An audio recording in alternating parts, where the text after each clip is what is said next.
Think traveling after 50 is just like it was in your 20s, only with a bit more money.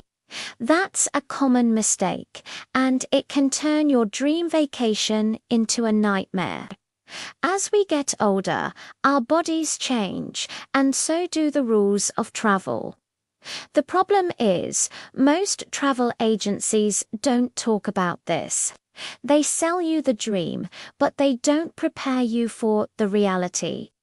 Without knowing what's different, a trip meant for relaxation can quickly become stressful, expensive, and even unsafe.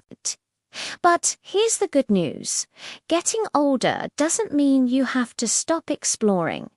It just means you need to plan smarter. Today, we're going to uncover the 5 major risks of traveling after 50 that most people only discover when it's too late. And more importantly, we'll show you how to manage each one. With the right knowledge, you can turn those risks into pure confidence and keep the adventure going for years to come. Let's start with the first and most obvious risk. Your body. Remember those all-night flights you used to breeze through? Well, now they can feel like a marathon. Our joints stiffen up faster and circulation slows down, especially when we're crammed into a tight airline seat for hours. This isn't just about comfort. It raises the real risk of deep vein thrombosis or blood clots in the legs. Once you land, the challenges continue. Those charming cobblestone streets you see in brochures can be a minefield for your ankles, hips, and knees. And that quaint hotel with no elevator, it's a lot less charming after you've hauled your luggage up 4 flights of stairs. What used to be a minor inconvenience can now lead to days of pain. Smart travelers know this, and they adjust. They don't try to cram 5 cities into 7 days. Instead, they schedule rest days. They alternate a busy day of sightseeing with a day of relaxation. They choose hotels that are centrally located to minimize walking. They stay longer in fewer places, which lets them really soak in the culture without getting exhausted. Many even decide to upgrade their flight seats. It's not a luxury.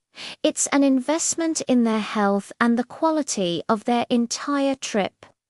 The second risk is a big one: healthcare. When you're at home, you know exactly who to call if you feel unwell. But what happens when you're thousands of miles away? Medical systems can be wildly different from one country to another. You'll face potential language barriers, varying standards of care, and confusing payment systems. A medical emergency abroad can quickly spiral into a crisis. The local hospital might not have the right equipment for age-related conditions, and your insurance might have a long list of exclusions. Your medication is another serious point of risk. What if you lose your luggage with your prescriptions inside? Some common medications in your home country might be restricted or completely unavailable where you're visiting. Experienced travelers take this seriously. Before they even book a flight, they see their doctor for a checkup and get a full summary of their medical records to carry with them.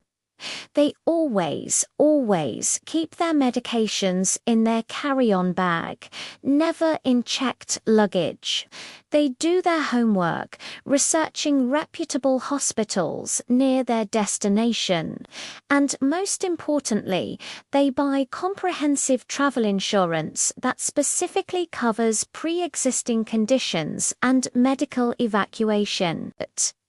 It's a safety net you hope you never need, but you'll be incredibly grateful for it if you do. Now, let's talk about the third risk, which affects your mind: mental fatigue. It's real, and it hits faster as we get older. Think about a typical airport. It's an assault on the senses. Bright lights, constant announcements in foreign languages that blur into noise, signs in unfamiliar scripts, and crowds of people rushing in every direction. It's overwhelming. This pressure cooker of stimuli can lead to mental exhaustion, and when you're tired, you make bad decisions. You might misread the departure board and board the wrong train. You might get flustered and overpay a taxi driver, or you might miss the subtle warning signs of a common tourist scam. The key to staying in control is to slow everything down. Give yourself way more time than you think you need between connecting flights. Use technology to your advantage. Digital maps and translation apps on your phone can be lifesavers, but also have a backup plan. A printed copy of your itinerary, addresses, and key phone numbers can be a godsend if your phone battery dies. And try to schedule flights that don't completely wreck your sleep schedule. Arriving rested and clear-headed is one of the best ways to start your trip on the right foot. The fourth risk is emotional. Travel is wonderful because it takes us out of our daily routines, but that's also what makes it challenging. All the familiar patterns of your life disappear. Simple tasks that you do on autopilot at home, like ordering a coffee or asking for directions, suddenly require a huge amount of mental effort. That language barrier can build up a wall of tension and frustration. For some travelers, this stress becomes too much. They retreat into their hotel rooms, feeling isolated, and the culture they came to experience stays just outside their window. Others find clever ways to adapt. They stay connected to home with regular video calls, which provides a sense of balance and familiarity.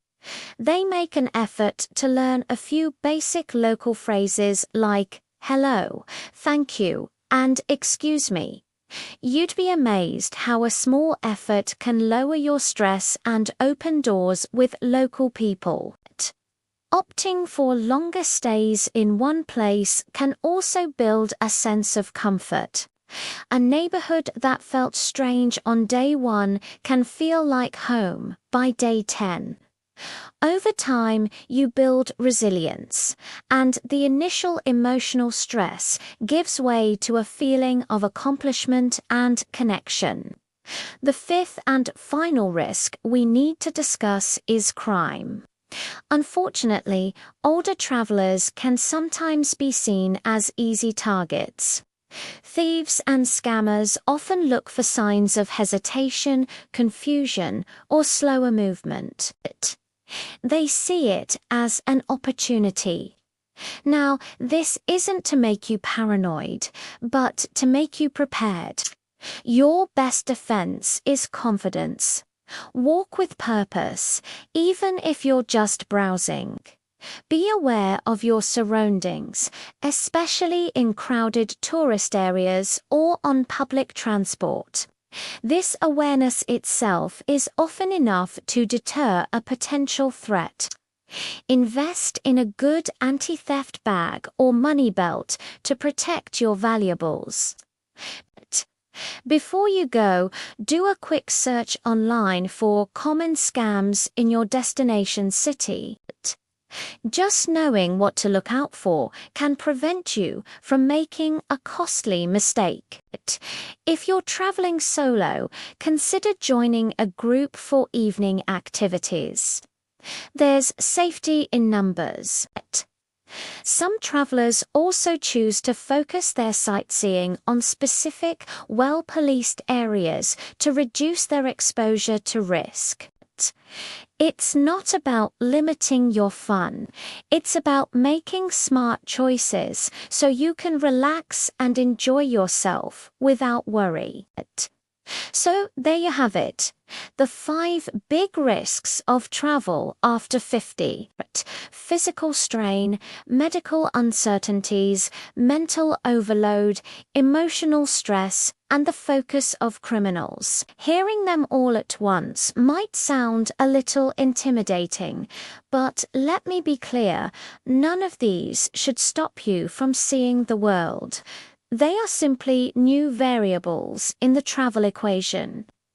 The secret to thriving on your travels is to plan with honesty. Be honest with yourself about your physical limits. Adapt your pace and your expectations. In this new chapter of travel, raw strength matters less than sharp awareness. The distance you travel matters less than your readiness for the journey. The world is still wide open for you to explore. You just need to respect the way you move through it now. Plan smart, travel safe, and make incredible memories. Thanks for watching. If you found this helpful, give us a thumbs up and hit that subscribe button for more tips on making the most of your travel adventures at any age. Happy travels!